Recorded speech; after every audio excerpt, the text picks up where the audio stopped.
Well, you know, when you're children, you look for role models. You often call them the heroes of your life, but they're definitely people you look up to.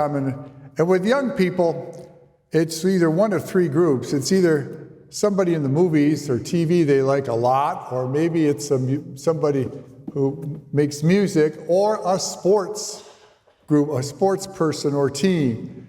With me growing up, it was sports. The idols of my youth were the Detroit Tigers, especially the 1968 World Championship team.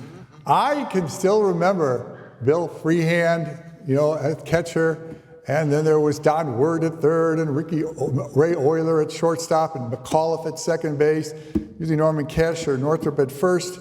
Then in the outfield, you had Willie Horton, Al Kaline, and Norman Cash or Northrup, depending on the situation.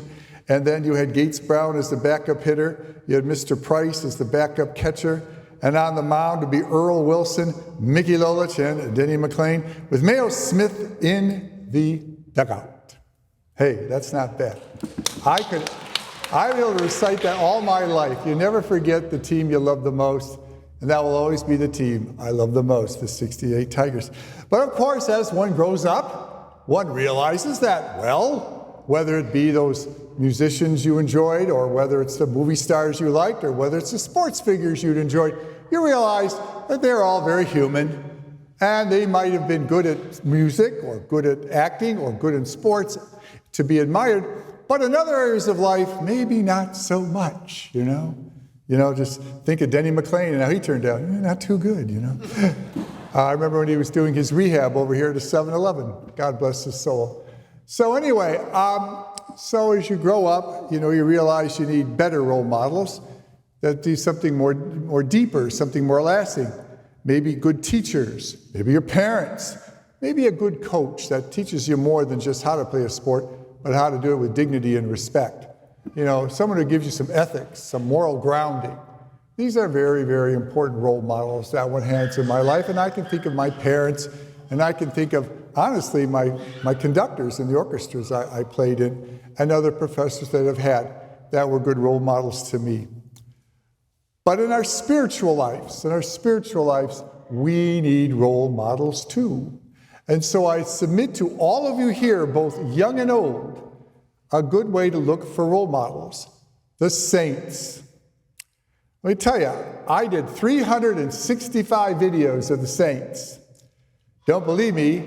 Go to our website and click it, and then you can even go to and you'll see them there. There's 365 of them. There's one a day. The average length is 2.5 minutes.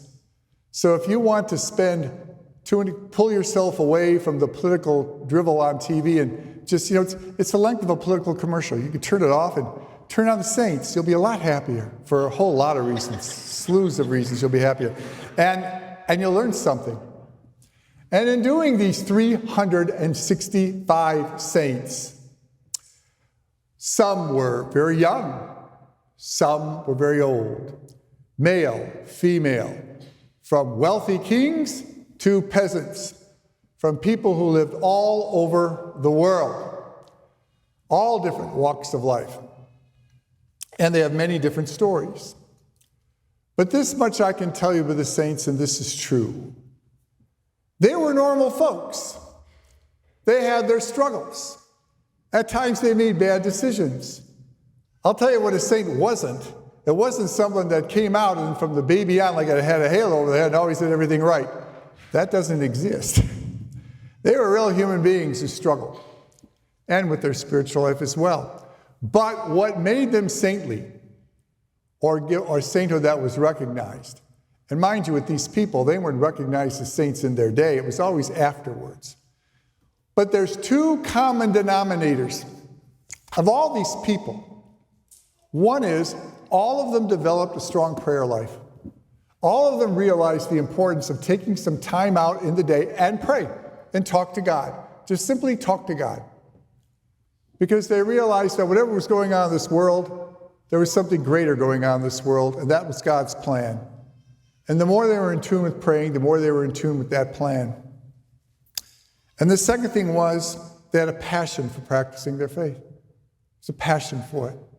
They weren't afraid to tell people that they were Catholics. They were not afraid to tell people to accept Jesus Christ. They were not afraid to tell people that they went to Mass. They weren't afraid to tell people that this is important to me and it means something to me.